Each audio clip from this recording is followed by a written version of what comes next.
اللہ فرماتا ہے وَإِن تَعُدُّوا نِعْمَةَ اللَّهِ لَا تُحْصُوهَا، اگر تم اللہ کی نعمتیں گننا چاہو تو گن نہیں سکتے۔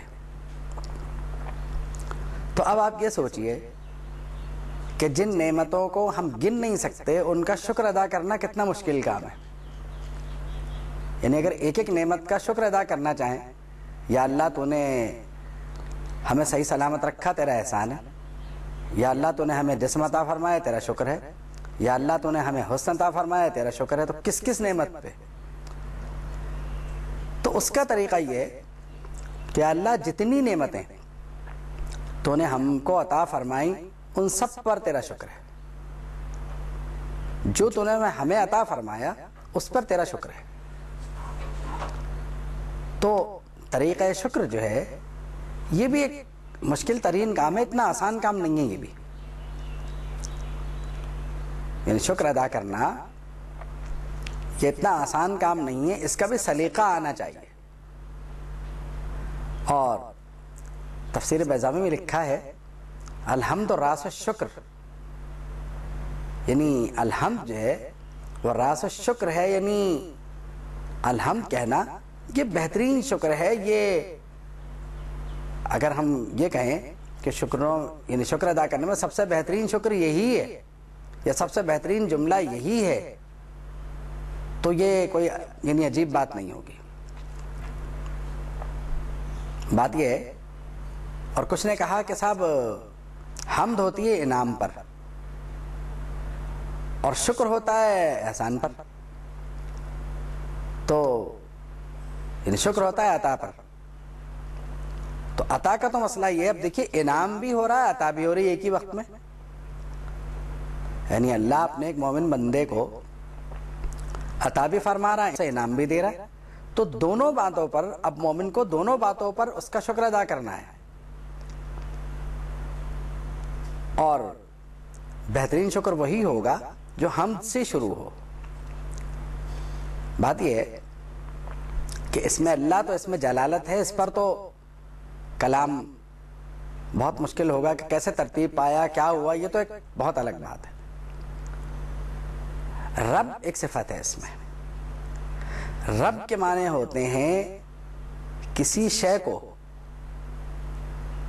یعنی جب وہ جیسے کہنا چاہیے کہ کمال تک پہنچانے کو رب کہتے ہیں۔ ابتداً تو بہت مشکل ہوتا ہے کہ ہم یہ کہیں کہ انسان کامل ہے، شاید حالت کمال کی تعریفیں بھی بدلتی رہتی ہیں۔ بچہ اگر صحت مند پیدا ہو جائے تو ہم کہتے ہیں کہ ہاں بھائی الحمدللہ یہ اللہ کا کمال ہے، بچہ صحت مند ہے۔ لیکن اصل کمال کا اظہار اس وقت ہوتا ہے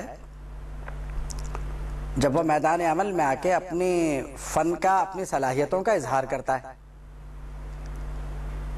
تو اصل معاملہ وہاں ہوتا ہے۔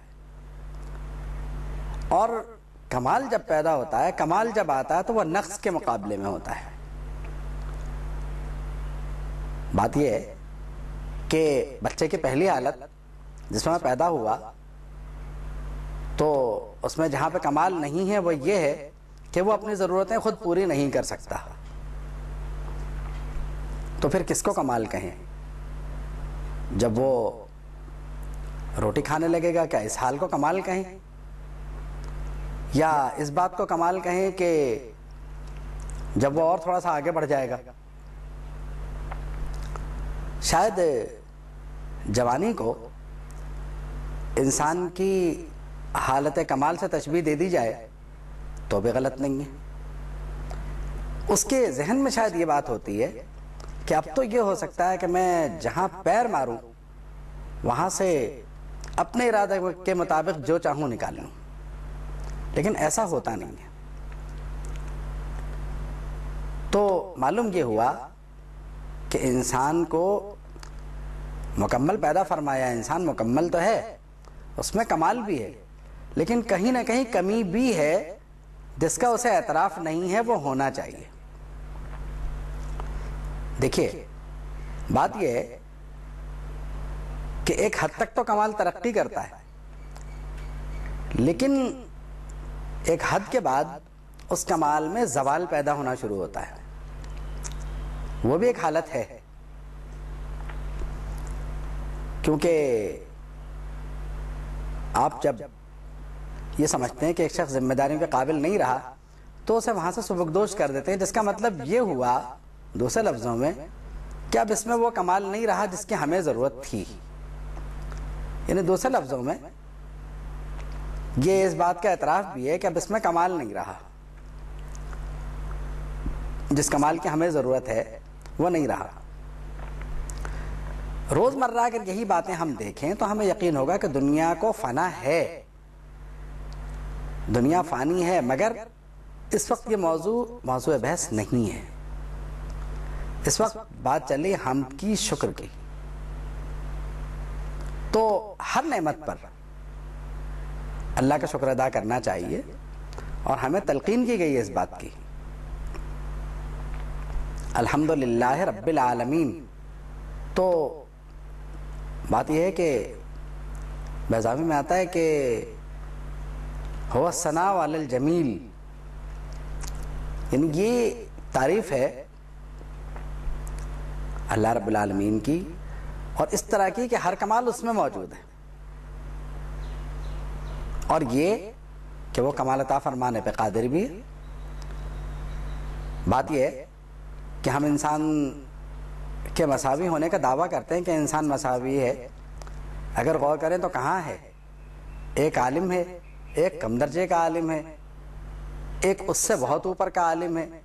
یعنی ایک علم والے کے اوپر اس سے بڑا علم والا موجود ہے، اور ایک غیر عالم کے مقابلے میں اس سے کم علم رکھنے والا آدمی بھی موجود ہے. ہمارے زمانے میں یہ سب کچھ، یعنی انسانوں میں بھی آپ کو اگر یہ ثابت کرنا ہو کہ مساوات نہیں ہے، اور یہ بات فطرت کے مطابق ہے، فطرت کے خلاف نہیں ہے،